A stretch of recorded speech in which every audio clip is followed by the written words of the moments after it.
అందరికీ నమస్కారం. శ్రీనివాస్ చెప్పే కథలకు మీ అందరికీ స్వాగతం. ఇప్పుడు మనం వినబోయే serial doctor Suraparaju VS Kishore Kumar garu రచించినటువంటి విద్యావతి వెడ్స్ కృష్ణకుమార్ మొదటి భాగం. మరి కథలోకి వెళ్దామా? జీవితంలో ఒక్కోసారి కొన్ని తమాషాలు ఎదురవుతూ ఉంటాయి. ఎప్పుడో మన మనసులో దాగిన కొన్ని మధుర జ్ఞాపకాలు మన జీవితాంతం తోడు ఉండేటట్టు చేస్తాయి. మనం ఎంత గిరిగీసుకుని ఉన్నా పద్ధతుల పరిమితుల్లో పరిధులను అతిక్రమించకుండా మనల్ని మనం కాపాడుకుంటున్నా, మనం నమ్ముకున్న విలువల్ని నిరంతరం జాగరూకతతో పాటిస్తున్నా, కొన్నిసార్లు విధి తన పని తాను చేస్తూ మనం మనసులో అనుకునేవి, మనం కావాలని కోరుకునేవి ఏ విలువలను అతిక్రమించకుండా, ఎలాంటి మానవ తప్పిదాలు జరగకుండా, తెలిసి మనం తప్పులు చేయకుండా అద్భుతంగా మనకు అనుకూలంగా మన మనసుల్లో అనుకున్నవి అనుకున్నట్టు చేసి విపరీతమైన ఆశ్చర్యానికి గురి చేస్తూ ఉంటుంది. విధి అప్పుడప్పుడు మన జీవితాలతో సరదాగా ఆడుకుంటూ కొన్ని చిలిపి పనులు చేస్తూ తన ముచ్చట తీర్చుకుంటుంటుంది. అలాంటి విధి చేసిన ఒక వింత తమాషాకు ఈ కథ ఓ నిజరూప తార్కాణం, ఒక నిస్సందేహ నిదర్శనం, ఓ అల్లరి భాగోతం. మరి ఇక కథలోకి వస్తే, అదొక ప్రాంతీయ చిన్న సైజు జాతీయ బ్యాంక్. బదిలీ మీద ఆ రోజే ఆ జాతీయ బ్యాంకులో హైదరాబాద్ బ్రాంచ్కి హెడ్గా జాయిన్ అయ్యాడు కృష్ణకుమార్. తాను కోరుకున్నట్టుగా హైదరాబాద్కు ట్రాన్స్ఫర్ అయింది. తన ఫ్యామిలీని వదిలి ముంబైకి ప్రమోషన్ మీద వెళ్ళి 3 ఏళ్ళయింది. కొడుకు చదువు కోసం ఫ్యామిలీని హైదరాబాదులోనే ఉంచి నెల నెల వస్తూ పోతూ ఉండేవాడు. ఇక హ్యాపీ, అమ్మయ్య హైదరాబాద్ చేరుకున్నాను అనుకున్నాడు. రోజు ఇంటి భోజనం కుటుంబంతో ఆనందంగా గడపచ్చని ఆనందపడ్డాడు. బ్రాంచ్లో అడుగు పెట్టగానే అందరూ సాదరంగా రిసీవ్ చేసుకున్నారు. బ్రాంచ్లో తనకు తెలిసిన వాళ్ళెవ్వరూ కనపడలేదు. ఏజీఎం బ్రాంచ్ కాబట్టి 30 మంది స్టాఫ్ ఉన్నారు. తన క్యాబిన్లోకి వెళ్ళి అటెండెన్స్ రిజిస్టర్ తెప్పించుకున్నాడు. ఇవాళ 3 సెలవులో ఉన్నారు. సెలవుల్లో ఉన్న వాళ్ళ పేర్లు చూశాడు కృష్ణకుమార్. విద్యావతి అన్న పేరు అతన్ని ఆకర్షించింది. ఆవిడ కాదు కదా అనుకున్నాడు. తమ బ్యాంకులో విద్యావతి అన్న పేరు ఒక్కరికే ఉందనుకునేవాడెప్పుడు. పేరుకు తగ్గట్టే ఆమెలో ఏదో వింత ఆకర్షణ, హృదయాన్ని గిలిగింతలబెట్టే శక్తి ఉంది. 10 ఏళ్ల క్రితం కృష్ణకుమార్ హైదరాబాదులో అశోక్ నగర్ బ్రాంచ్ ఇన్స్పెక్షన్కి వెళ్ళినప్పుడు అక్కడ విద్యావతిని మొట్టమొదటిసారి చూశాడు. అప్పుడు తాను ఇన్స్పెక్టర్ ఆఫ్ బ్రాంచెస్గా వర్క్ చేసేవాడు. ఆ బ్రాంచ్కి 10 రోజులు ఇన్స్పెక్షన్కి వచ్చాడు. విద్యావతిని ఫైల్స్, అకౌంట్స్ చూపించేందుకు తనకు అటాచ్ చేశారు బ్రాంచ్ మేనేజర్. అప్పుడు ఆమె వయసు 40 ఉండేదనుకుంటా. సౌందర్యాన్నంతా ఒక మూసలో పోస్తే అది విద్యావతిలా ఉంటుంది అనిపిస్తుంది. తల వెంట్రుకల ముంగురులు ముందుకు జారినప్పుడు మబ్బుల చాటున చంద్రునిలా ఉంటుంది. జుట్టు వెనక వైపు జారినప్పుడు సూర్యుడిలా వెలిగిపోతూ ఉంటుంది. రోజు విద్యావతిని చూస్తే ఏదో ఒక పరిమళం తన మనసు చుట్టూ తిరుగుతూ ఉండేది.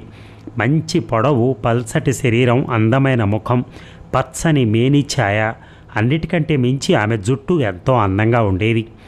రోజు ఆ జడకు మల్లెలు తురిమేది. ఆ మల్లెల గుబాళింపు కలల లోకంలో విహరింపజేసేది. విద్యావతి మాట తీరు ఎంతో చక్కగా ఉండేది. నవ్వితే ముత్యాలు రాలేట్టు ఎంతో హుందాగా ముచ్చటగా ఉండేది. జెనెటిక్స్లో యూనివర్సిటీ ఫస్ట్ ర్యాంకర్ అయినా సరే ఒద్దికగా తన తెలివినంతా బ్యాంకు వర్క్ చేయడంలో ప్రతిబింబించేది. ఎంతో రెస్పెక్ట్ఫుల్గా ఉండేది. ఆమె ఆకర్షణలో అసలు రహస్యం పొడవు జుట్టుని చక్కటి జడ వేసుకుని ఆ జడలో కూడా పైన 2 వైపుల నుంచి కొన్ని వెంట్రుకలు తీసి ఒక స్మాల్ టెయిల్ వేసి ఆ స్మాల్ టెయిల్ని పెద్ద జడలో కలిపేది అందంగా. ఆ పొడవాటి వాలుజడ పిరుదులపై అటూ ఇటూ ఊగుతూ ఉంటే అది చూసి కృష్ణకుమార్ గుండె గోడ గడియారంలో పెండ్యులంలాగా ఊగేది. అలా ఆ బ్రాంచ్ ఇన్స్పెక్షన్ 10 రోజులు విద్యావతిని చూస్తూ రాత్రుళ్ళు నిద్రపట్టక సతమతమవుతూ ఉండేవాడు. పక్కనే భార్య ఉన్న కళ్ళెదుట కలలో కూడా విద్యావతి, ఆమె స్మాల్ టెయిల్ కనిపిస్తూ ఉండేవి. నిద్రలో ఆమె పేరు కలవరిస్తానేమోనని భయంగా ఉండేది కూడా. ఇన్ని రోజుల తర్వాత మళ్ళీ ఆ పేరు అటెండెన్స్లో చూశాడు. అందులోనూ తన బ్రాంచ్లో స్టాఫ్ విద్యావతి. ఇంకేముంది, రోజు ఆమె స్మాల్ టైల్ చూస్తూ ఉండొచ్చు. ఎలా ఉందో విద్యావతి అలానే ఉందా, లేక తనలో వయసు వల్ల మార్పు ఏమైనా వచ్చిందా? ఆమె గురించి ఎన్నో ఆలోచనలు ఆశగా మనసు చుట్టూ తిరుగుతున్నాయి.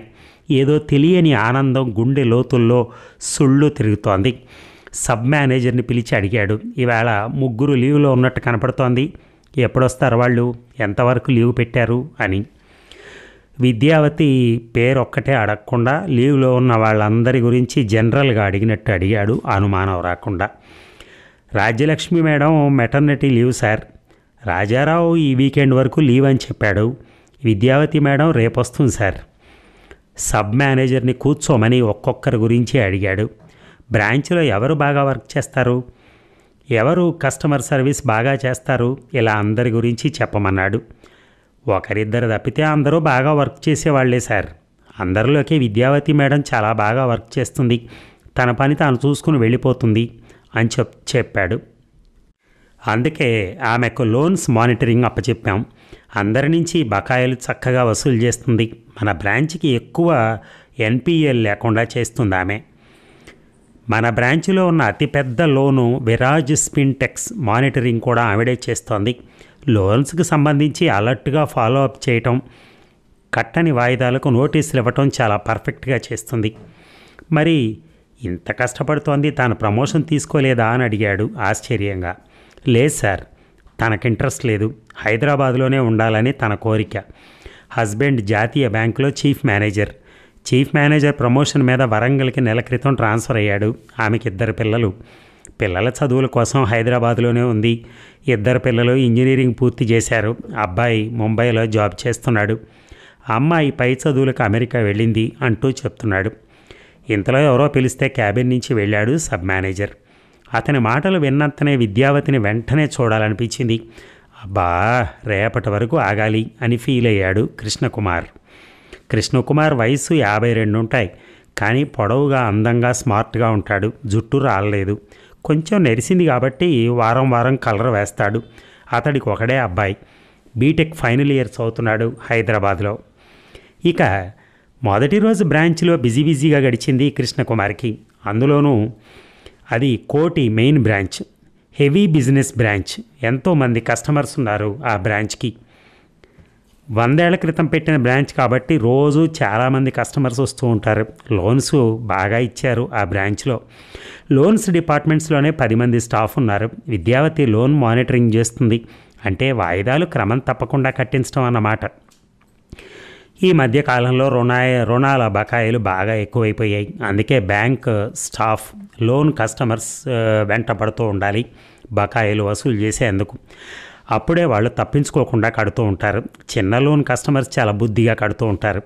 లోన్ క్లోజ్ కాగానే మళ్ళీ బ్యాంకు వారు లోన్ రెన్యువల్ చేస్తారు కాబట్టి వారితో ఎప్పుడూ ఎటువంటి ఇబ్బంది ఉండదు. ఇబ్బందల్లా పెద్ద లోన్ కస్టమర్స్తోనే. వారితో చాలా జాగ్రత్తగా డీల్ చేయాలి. ఈ మధ్యకాలంలో పెద్ద లోన్స్లో ఎక్కువ భాగం నిరుపయోగమైనవిగా మారటం వల్ల బ్యాంకులు చాలా నష్టాలు చవి చూడాల్సి వస్తుంది. అందుకు అసలు కారణం బ్యాంకు సిబ్బందిలోని పై అధికారులు కొందరు లంచాలకు అలవాటు పడి ఇష్టం వచ్చినట్టు రుణాలు మంజూరు చేయటం వల్ల అన్ని జాతీయ బ్యాంకులకు అది పెద్ద తలనొప్పిగా మారిపోయింది. అటువంటి వాళ్ళు కొంతమంది బ్రాంచ్ మేనేజర్లు కూడా డిస్మిస్ అయ్యి ఇళ్లకు వెళ్ళిపోయారు. కొందరు సిబిఐ కేసులతో బాధపడుతున్నారు. ఆ అవమానం భరించలేక కొందరు ఆత్మహత్య కూడా చేసుకున్నారు. కొంతమంది బ్రాంచ్ మేనేజర్లు అధికారులు, జోనల్ మేనేజర్లు చెప్పిన రికమెండేషన్స్తో రుణాలు మంజూరు చేస్తారు. అసలు ఆ రుణాలు ఇవ్వచ్చో ఇవ్వకూడదో కూడా ఆలోచించరు. మేనేజర్స్ చాలామందికి ప్రమోషన్ మీద మోజు ఉంటుంది. అందుకోసం తమ ఉద్యోగాలని, జీవితాలను కూడా పణంగా పెడతారు. వారి బలహీనతను ఆసరాగా చేసుకుని జోనల్ మేనేజర్ల చేత అవకతవకల రుణాలను మంజూరు చేయించి వాళ్ళు మాత్రం తప్పించుకుంటూ ఉంటారు. జోనల్ మేనేజర్లు ఎక్కువ మంది లంచగొండ అధికారులు తయారయ్యారు. కృష్ణకుమార్ లాంటి నీతి నిజాయితీ అధికారులు అటువంటి ప్రలోభాలకు లొంగకుండా తమ ఉద్యోగాలను జాగ్రత్తగా కాపాడుకుంటూ బ్రతుకుతున్నారు. ఆ రోజు బ్రాంచ్కి వచ్చిన కొంతమంది పెద్ద కస్టమర్స్ని క్యాబిన్లోకి పిలిచి మాట్లాడాడు. అందరూ ఎంతో మంచి ఒపీనియన్ ఇచ్చారు బ్రాంచ్ గురించి. అందరికీ హామీ ఇచ్చాడు ఇంకా మంచి కస్టమర్ సర్వీస్ అందజేస్తామని. అందరూ హ్యాపీగా ఫీల్ అయ్యారు. పొద్దున జాయిన్ అవుతూనే రిఫ్రెష్మెంట్స్ తెప్పించాడు బ్రాంచ్ స్టాఫ్కి, కస్టమర్స్కి ఇచ్చేందుకు. అది ఎంతో మంచిదైంది, అందరికీ నచ్చింది కూడా. జోనల్ మేనేజర్కి, జోనల్ ఆఫీస్లో ఎగ్జిక్యూటివ్స్కి ఫోన్ చేసి మాట్లాడాడు రిపోర్ట్ చేసినట్టుగా. అందరినీ పర్సనల్గా వచ్చి కలుస్తానని చెప్పాడు. అందులో చాలామంది కృష్ణకుమార్కి తెలిసిన వాళ్లే. కృష్ణకుమార్ బ్యాంకులో చేరి 3 దశాబ్దాలైంది. చాలా వరకు స్టాఫ్ పరిచయమే అతనికి.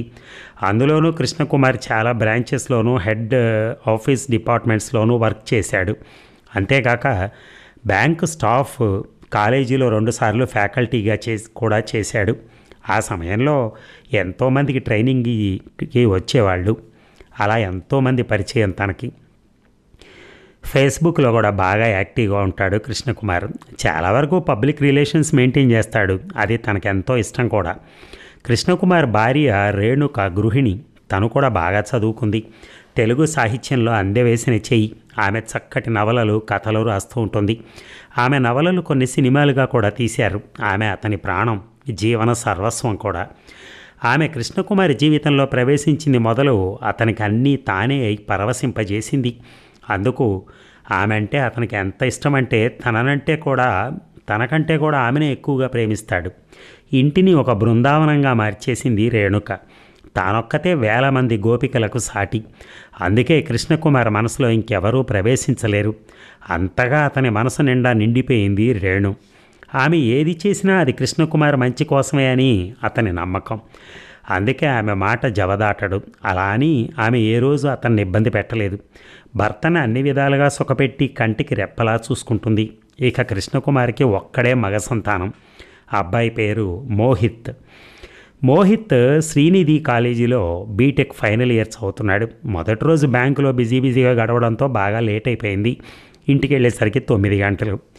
భోజనం చేసి టీవీ చూస్తూ కూర్చున్నాడు. సతీమణి రేణుక తను రాస్తున్న లేటెస్ట్ నవల ఆఖరి భాగం ల్యాప్టాప్లో తీసుకొచ్చి చూపించింది. కృష్ణకుమారికి కూడా తెలుగు సాహిత్యం అంటే విపరీతమైన ఇష్టం. కవితలు, చిన్న కథలు రాస్తూ ఉంటాడు తమ బ్యాంకు మ్యాగజైన్లో. బ్యాంకులో చేరినప్పటి నుంచి ఏదో ఒకటి రాసి పంపిస్తూ ఉంటాడు అని అవి అందరి ఆదరణ కూడా చూరగొన్నాయి. అతనికి ఎంతో రాయాలని కోరుకున్న టైం సరిపోకపోవడంతో రేణుకను ప్రోత్సహిస్తూ ఉంటాడు. ఆమె రాసే రచనలకు అతను మొదటి పాఠకుడు. ఏమన్నా మార్పులు చేర్పులు చెప్తూ ఉంటాడు. అందుకే రేణుక ఓపికగా కృష్ణకుమార్ టైం చూసుకుని అతనికి తన రచనలను వివరిస్తూ ఉంటుంది. అతను శ్రద్ధగా విని తన అభిప్రాయం చెప్తూ ఉంటాడు. భార్యకి కొన్ని మంచి సామాజిక స్పృహతో కూడిన కథాంశాలు కూడా చెప్తూ ఉంటాడు. వాటిపై రచనలు చేయమని సూచిస్తాడు. రేణుక కూడా చురుగ్గా వాటిని అందిపుచ్చుకుని చకచకా రాసేస్తుంది. రేణుక రాసిన ఇంటింటి రామాయణం చివరి భాగం చదివి కొన్ని సలహాలు ఇచ్చాడు. రేణుక తన అభిప్రాయాలు కూడా చెప్పింది. చివరకు కథను కొంత మార్చి కథ సుఖాంతం చేసింది. చాలా బాగా వచ్చింది అని మెచ్చుకున్నాడు. కొడుకు మోహిత్ రాత్రి ఎక్కువసేపు చదివి పొద్దున్న లేటుగా లేస్తాడు. వాడి అలవాటు అది.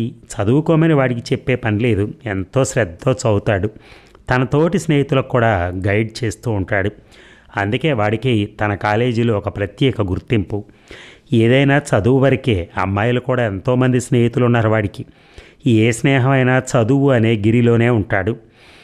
స్నేహితులు వాడితో పిచ్చి మాటలో మాట్లాడాలంటే భయపడతారు. ఇప్పటి వరకు కాలేజీ ఫస్ట్ కాకుండా యూనివర్సిటీ లెవెల్లో కూడా ఫస్ట్ ర్యాంక్లో ఉన్నాడు. కాలేజీ స్కాలర్షిప్తోనే చదువుతున్నాడు మోహిత్. అప్పటికే రాత్రి 12 అయింది. మోహిత్కి గుడ్ నైట్ చెప్పి కృష్ణకుమార్ రేణుక పడుకునేందుకు ఉపక్రమించారు. రేణుక పడుకున్నా కూడా మధ్య మధ్యలో లేచి కొడుక్కి ఏమన్నా కావాలేమో చూస్తూ ఉంటుంది. కృష్ణకుమార్ పడుకుంటూ అనుకున్నాడు, అమ్మో పొద్దున్నే యూనిట్ ఇన్స్పెక్షన్కి వెళ్ళాలి. అందులో అది పెద్ద యూనిట్. 4 గంటలు ఈజీగా పడుతుంది వెరిఫికేషన్కి. అది చూసుకుని మధ్యాహ్నం బ్రాంచ్కి వెళ్ళాలనుకుంటూ పడుకున్నాడు.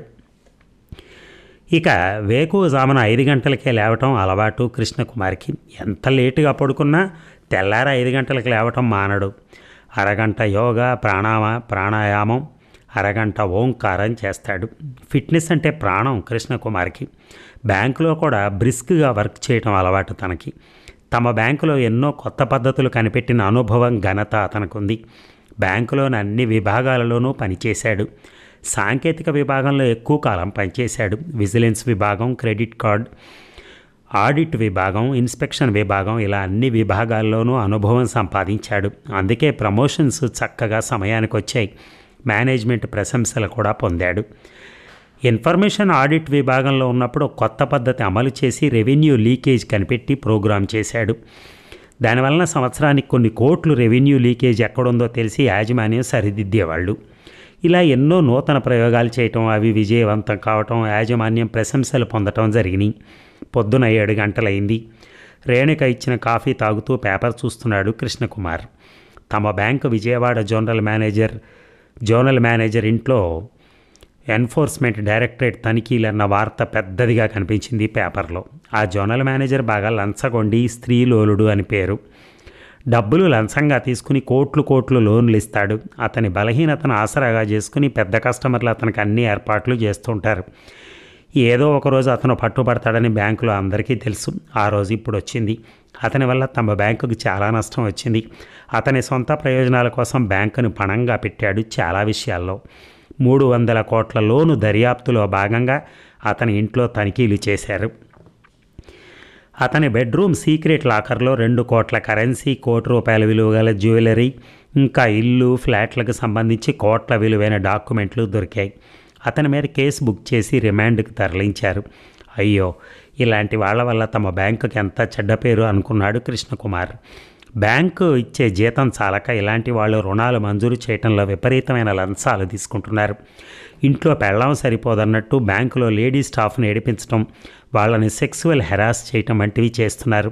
ఎంత అప్రదిష్ట తన బ్యాంకుకి అని బాధపడ్డాడు.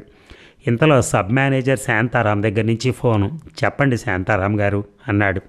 సార్, మీరు ఎన్ని గంటలకు ఇన్స్పెక్షన్కి బయలుదేరతారు అని అడిగాడు. కొత్త కారు అలాట్ చేసినట్టు నిన్న రాత్రి సర్వీసెస్ డిపార్ట్మెంట్ ఏజీఎం చెప్పారు. అది హెడ్ ఆఫీస్లో ఉందట. డ్రైవర్ దాన్ని తీసుకుని 9ంటికి వస్తానన్నాడు. రాగానే బయలుదేరతాను అని చెప్పాడు కృష్ణకుమార్. సార్, ఆ యూనిట్ చాలా పెద్ద యూనిట్. అది ఎక్స్క్లూజివ్గా విద్యావతి మేడం మానిటర్ చేస్తోంది. ఆ యూనిట్ ఇన్స్పెక్షన్కి ఇంతకుముందు ఏజీఎం గారితో పాటు మేడం కూడా వెళ్ళేది ఇన్స్పెక్షన్కి. ఇప్పుడే మేడంకి ఫోన్ చేశాను. తను కూడా మీతో వస్తానంది. కారు డ్రైవర్కి తన హౌస్ తెలుసు. మీరు ఆవిడని పికప్ చేసుకుని వెళ్ళొచ్చు. మీకు ఇన్స్పెక్షన్ ఈజీ అవుతుంది. తన దగ్గర ఆ యూనిట్ తాలూకా వివరాలన్నీ సాఫ్ట్ కాపీ ఉన్నాయి అని వివరించాడు శాంతారాం. ఓ గుడ్ శాంతారాం గారు, మేడంని పికప్ చేసుకుని వెళ్తాను. నాకు చాలా సహాయంగా ఉంటారు ఆవిడ. మీరు మేడంకి చెప్పండి వస్తున్నట్టు అని చెప్పాడు. ఓకే సార్, ఉంటాను అని ఫోన్ పెట్టేశాడు శాంతారాం. డాడ్ అంటూ మోహిత్ వచ్చాడు. వాడెక్కువ మాట్లాడు, పుస్తక పురుగు. ఎప్పుడో సబ్జెక్ట్స్ బుక్స్ ఏదో ఒకటి చదువుతూ ఉంటాడు. ఎవరూ చెప్పే పని లేదు. తన లక్ష్యం తనకు తెలుసు. చెప్పు మోహిత్, ఏంటి విశేషాలు? ఎలా ఉంది నీ స్టడీస్? ఫైనల్ సెమిస్టర్ కదా ఇప్పుడు అన్నాడు. ఎస్ డాడ్, ఆన్లైన్లో GRE TOEFL మార్క్స్ వచ్చాయి అంటూ వివరించి చెప్పాడు. ఓ చాలా గ్రేట్ రా, చాలా మంచి మార్క్స్. నీ అకాడమిక్ రికార్డ్తో పాటు ఇవి కూడా బాగా హెల్ప్ చేస్తాయి. మంచి యూనివర్సిటీలో MS సీట్ వస్తుంది. పొద్దున్నే చాలా మంచి న్యూస్ చెప్పావు. హార్టీ కంగ్రాట్స్ రా, కీప్ ఇట్ అప్ అన్నాడు. థ్యాంక్ యూ డాడ్ అని తండ్రి పాదాలకు నమస్కారం చేశాడు. బ్లెస్ యూ రా. సో త్వరలోనే అమెరికా వెళ్తున్నావు. గుడ్, నీ ఆశయాలు నెరవేర్చుకో చక్కగా అని భుజం తట్టాడు. స్నానానికి లేవండి అంటూ వచ్చింది రేణుక మరో కప్పు కాఫీతో. విజయవాడలో సొంత ఇల్లు ఉంది కృష్ణకుమార్కి. విజయవాడలో పనిచేసినప్పుడు స్థలం కొని 2 అంతస్తులు వేశాడు బ్యాంకు లోన్తో. ఇప్పుడు అందులో తన తమ్ముడు, వాడి ఫ్యామిలీ, తల్లిదండ్రులు కూడా వాడితోనే ఉన్నారు. తమ్ముడు విజయవాడలో ఎలక్ట్రిసిటీ డిపార్ట్మెంట్లో వర్క్ చేస్తున్నాడు. బ్యాంకు వాళ్ళ 2వ హౌసింగ్ లోన్ స్కీమ్లో హైదరాబాద్లో ఒక 3 బెడ్రూమ్ అపార్ట్మెంట్ కొన్నాడు కృష్ణకుమార్. తను ముంబైలో ఉన్న రేణుక, మోహిత్ అందులోనే ఉండేవాళ్ళు ఇబ్బంది లేకుండా. కాఫీ తాగి స్నానానికి లేచాడు. మరి ఈ భాగం ముగిద్దామా? మళ్ళీ రేపు కలుద్దాం. Thank you.